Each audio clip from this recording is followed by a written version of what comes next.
What is up, guys? Welcome to the Intuitive Souls podcast. Thank you for being here. Thank you for being on this wild ride with me. I appreciate every single one of you, and I am eternally grateful for this opportunity to just be here sitting in my car at my bus stop, waiting for my kids to get off the bus, and me being able to just share my wisdom and share what's on my mind and share what's coming through, basically.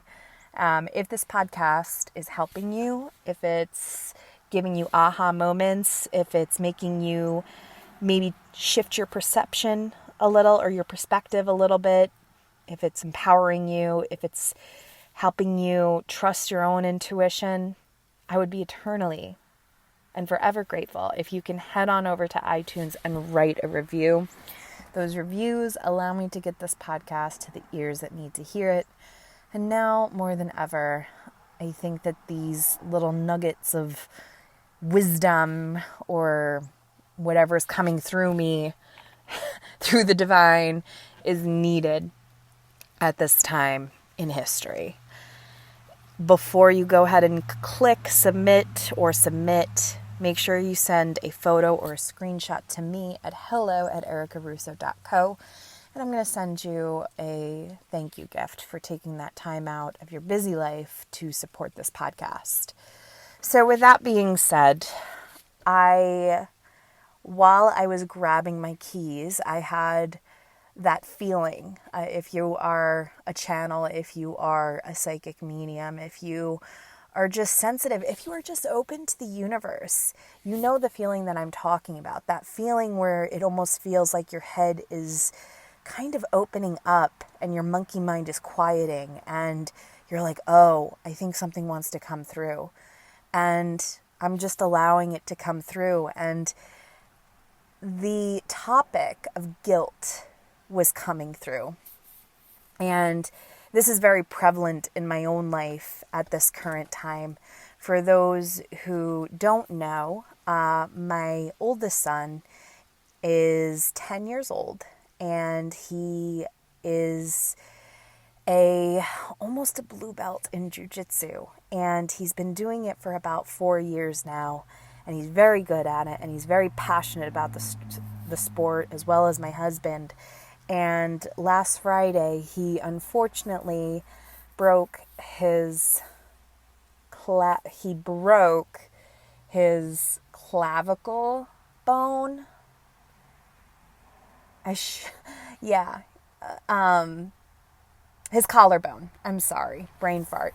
He unfortunately broke his collarbone doing some warm-ups, and we had to bring him to the ER, and he had to get x-rays, and he is now in a sling for another 6 weeks, or another 5 weeks, I should say. And I've had a lot of people, as the news broke in my family and, close friends and everything, I've had a lot of people reach out to me and say, how are you? I know mom guilt is real and everything. And maybe this makes me sound like an absolutely horrid mother, but I have to tell you this. I learned a very long time ago that guilt is not necessarily a useless emotion, but it is an overused emotion, specifically when it comes to motherhood. This whole thing with mom guilt, it's literally like a freaking virus. I mean, when I was a president of the Moms Club, the mom guilt was more of a freaking pandemic than a common cold was, with all of the play groups and play dates that we had amongst the 50 women. The mom guilt is real, and guilt is real to begin with. And I can see people, so I guess I just want to share kind of the way my mind worked when I heard all of this, when I got the call that he couldn't lift his shoulder and everything along those lines, because I think my brain works a little differently. And maybe differently is a good thing, because I know that people struggle with guilt. I know that working moms struggle with not being home. And I know that moms at home feel guilty for not providing income for the family. It's a lose-lose situation. And here's what I want to say. I didn't really feel guilt when this occurred. And I'm sure that there's going to be a lot of mom shamers, listening to this episode being like, oh my God, how dare her? She should feel guilty. She should feel absolutely wretched for her son, who's 10 years old, who's been in a sport for 4 years, who knew 4 years ago that this can be quite a very physical and dangerous sport, a sport that he loves. She should feel guilty for that he hurt himself. And I don't. The first thing that I thought, the first thing that I did, I remember when I got the phone call, I closed my eyes and I called in Archangel Michael, because I just call on him for everything. And I just called on Archangel Michael and I said, please protect him. Let's just figure this out. Please just bring him home and we'll figure it out, but make sure no other harm happens. And he comes home and we go to the emergency room. And throughout the whole time, the only thing that I can think of was, I am so grateful that he is okay. I am so grateful that a broken collarbone is the worst thing that happened. And that it wasn't something that required surgery, or it wasn't something that required him to be in a cast, or it wasn't something life-threatening, or it wasn't something to do with his head, like a concussion or something along those lines. I just sat there in such epic gratitude, because life happens and things happen and people are going to get hurt and things are going to go awry. But it's in those moments where, you really just have to look at the good in the situation.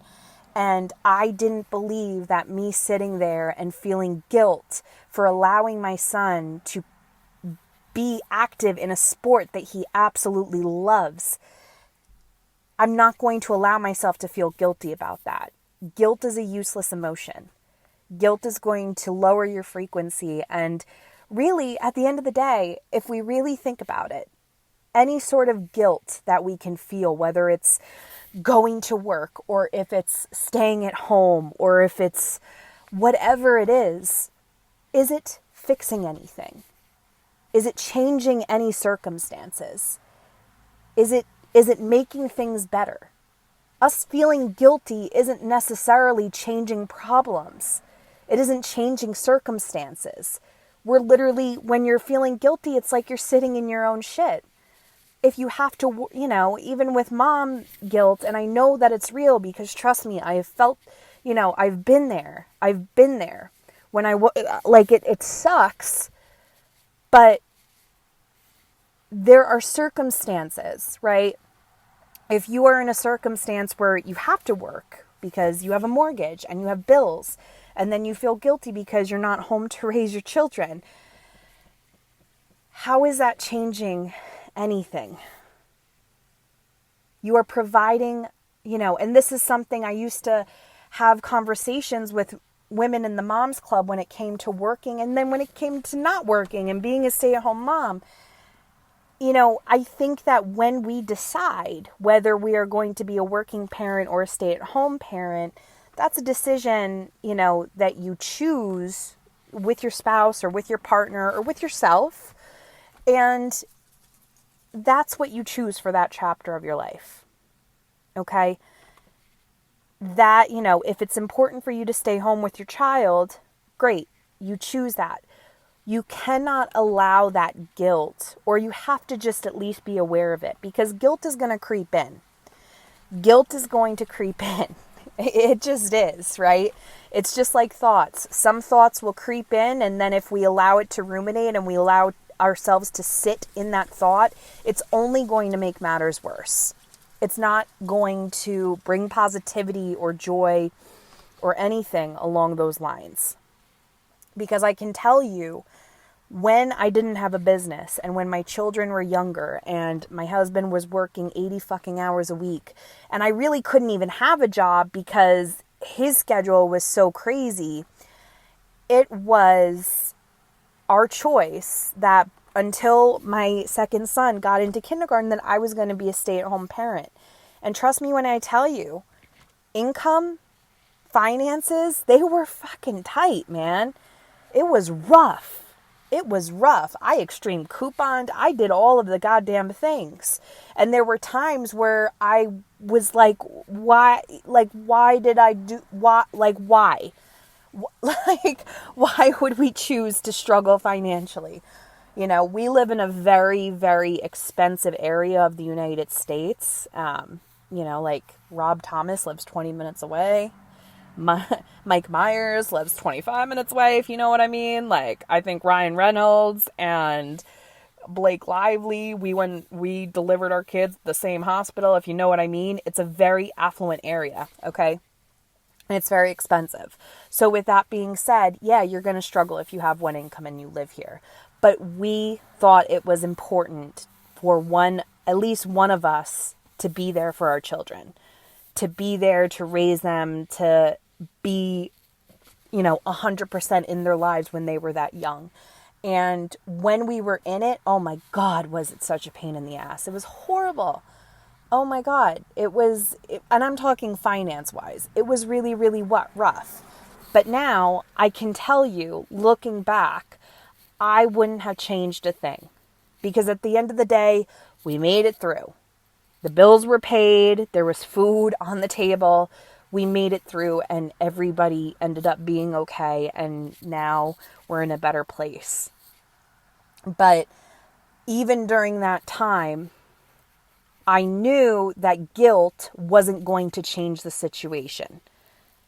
I just knew it. My husband was building pizza places and he was working 80 hours a week, and there was really no way for me to go back to work. So instead of sitting there in guilt and allowing myself to ruminate, and on top of having to breastfeed a baby and potty train a stubborn toddler and make sure everyone was taken care of and try to make sure like we had enough laundry and had enough food and feed everybody and everything like that, and then on top of it sprinkle on some guilt, I just chose not to be guilty.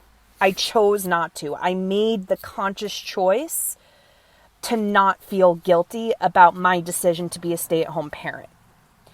And when I tell you, when I was in the Moms Club, there were women that were so in such deep guilt that they essentially had to get on, anti-anxiety medication and then go on antidepressant pills. And I'm not saying that's a good thing. If you need it, if you need that sort of help, by all means, I